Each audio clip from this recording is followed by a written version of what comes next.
There's some supported strikes and unsupported strikes. A supported strike is when you hit something and you have the support of your framework to push it.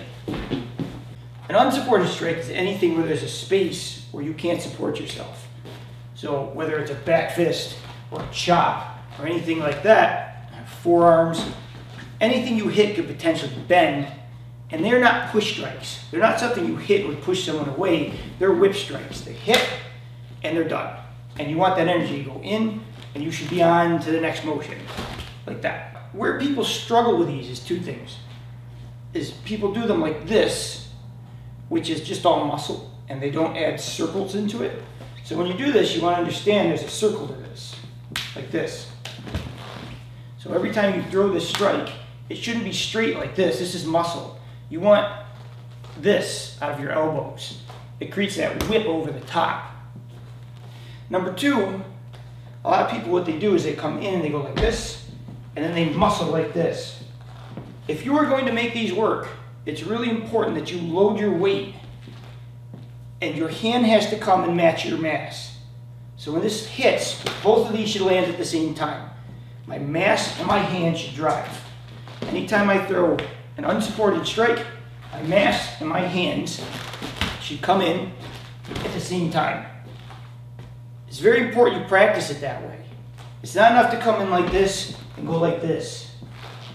You want to set your weight back just a little bit. Take a nice step to where you haven't put the weight on it. And when you throw the hand, the weight now transfers to the front leg.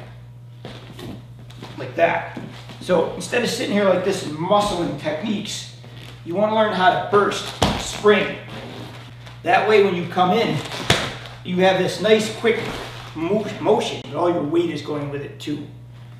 So how you practice this really simply is find a partner, a bag, feel where your weight is, feel how to leave it back. Start getting the hand out early.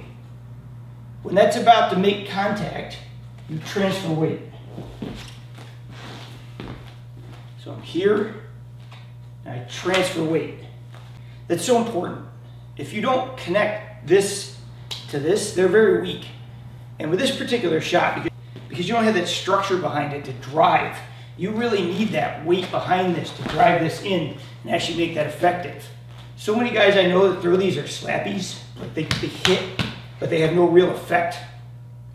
When you actually find someone who knows how to drive that thing correctly, there's a lot of power on it. So try and connect that to your feet and your mass. It'll make it much better. Thank you for watching. Please like and subscribe. Leave comments. Feel free to share. It helps the channel grow.